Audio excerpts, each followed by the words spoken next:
So I'm starting this section 1.4. I'm going to go back and finish the last exercise from 1.3, which has 3 different problems.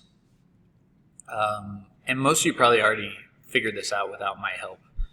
But all this is asking you to do is to evaluate, so plug 16 in for x, and then perform the order of operations.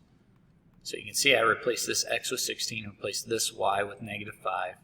And then just make sure that you multiply before you subtract. But after you multiply, this will actually 7 times 5 is 35. And you treat this as a negative times a negative, so it turns into plus. And then when you add those together, we'll end up getting 67 as that answer. So then letter B, really the same problem. Just I like to rewrite it with parentheses. And it makes perfect sense then. Your order of operations will say to do the exponent next, which is -5 times -5, so that's positive 25, and then multiply by -4. There's an implied multiplication there. So we get -100 as that answer.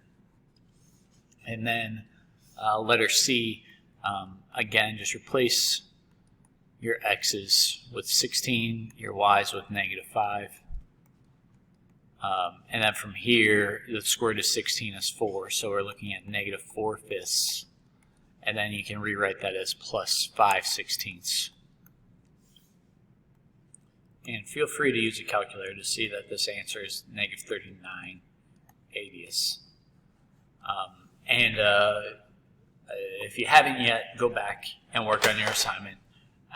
But again, this video is going to be geared towards section 1.4, and if I have to, I'll make a second video if I can't get this done within the 15-minute time frame that I have. So basically what we're adding in here is now an equation, and we're also throwing in greater than and less than signs, so these are inequalities. But because the nature of math is to say everything in words, these are your words that tell you when to use an equal sign. So if you say equals, is, was, represents, is the same as, is equal to, amounts to, these key words let you know when to write those symbols. As far as greater than or less than, I'm sure you're familiar with it, but less than symbols kind of look like an L. I actually had a student would write out less than L with the inequality versus greater than, which is this way. We can also have greater than or equal to if we put a bar under it, less than or equal to. And again, I'm confident you guys are familiar with all of this. I was hoping that would go away. There we go. So those bars are for equal to as well. Identity versus an inverse. An identity is basically if you add something to it and it stays the same. So the additive identity is 0. And if you're confused by that, think about what happens if you were to say, take any number you can think of. Let's say it's, I don't know, 8. And you add 0 to it, you get 8. So the additive identity is 0. And I could change 8 to be any other number, and it could be a million plus 0 equals a million. So let's think about what does that mean for the multiplicative identity. So what can you multiply by a number and it stays the same? So I'm going to use the same 8, but times what will keep it the same and keep it at 8? And that correct answer is 1. So the multiplicative identity is 1. There we go. Now, the inverses, that is what you could add to get the identity. So what I'm asking there is, what can you add to 8 to get the identity of 0? And that answer is -8. So basically, an additive inverse, let me write it out. The additive inverse, and we've actually seen this already, is the opposite. So the additive identity is 0, and the additive inverse is the opposite. So let's talk about what the multiplicative inverse will be then. So same premise is what can you multiply, because we're talking about the multiplicative inverse now, to get its identity, which was 1. And you've actually seen this word before, what we call the reciprocal. Not the opposite reciprocal. Every year I get somebody saying the multiplicative inverse is the opposite reciprocal. That's not correct, because all you need to do is flip that number. So 8 times 1/8 will give you 1. So notice that they are the same sign with this. I should probably mention as well that 0 does not have a a multiplicative inverse. And the best way I can explain that is, okay, well, think about it. If we're talking about 0 times what will give us 1? Well, 0 times anything will give us 0, so this is never possible. If anybody's saying there, well, you can put 0 over 1 and then do 1 over 0, well, now you're dividing by 0, which is also breaking math rules. So a couple of reasons why 0 does not have a multiplicative inverse.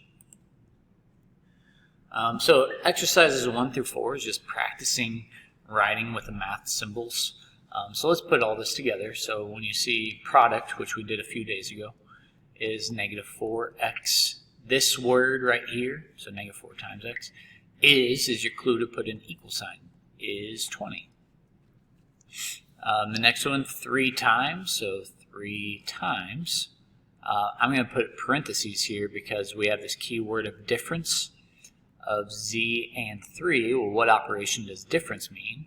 Minus equals 9. Now we're done with that problem. So looking at the next one, the sum of x and 5, sum is telling you to add, is the same as, that's your clue to say, equals 3 less than twice x. Remember a few days ago we had that less than. That means to switch the order around. So 3 comes here, twice x is 2 times x. And then this last one for exercise 4, the sum of y and 2, the sum means to add, is your equal sign, 4 more than the quotient, so 4 more than means plus the quotient of z and 8. Well, the quotient means divide, z divided by 8. You can just leave it like that. Now this next exercise, exercise 5, is getting you to compare numbers. And if you're familiar with the number line, and we mentioned this a few days ago, further to the right are greater than.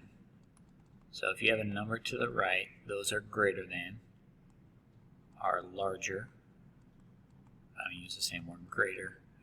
And further to the left are smaller, are less than.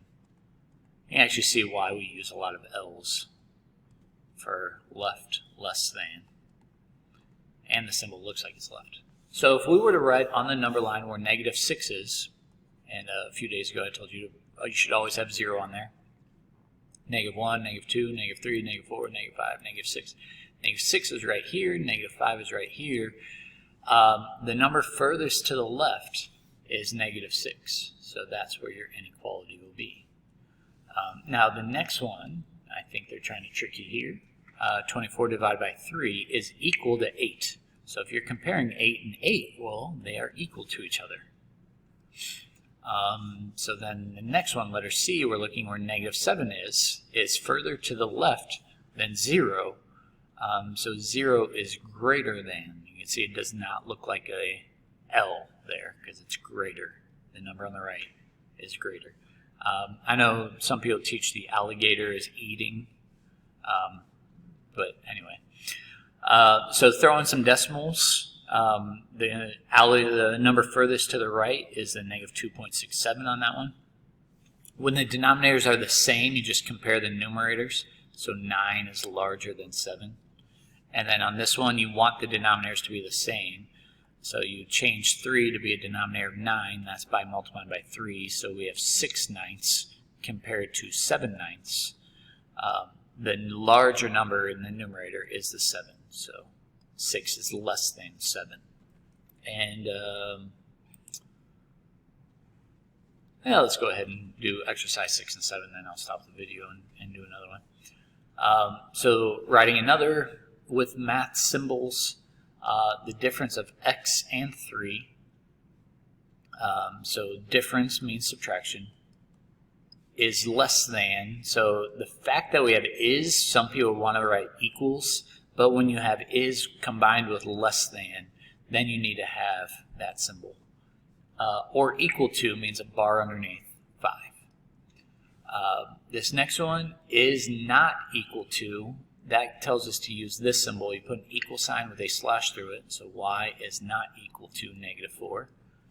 And then here's another one where you can see is less than. Some people want to write is with an equal sign, but because it says is the less than, we write the symbol that way. 2 is less than the sum of 4. So the sum means to add half z, just like this.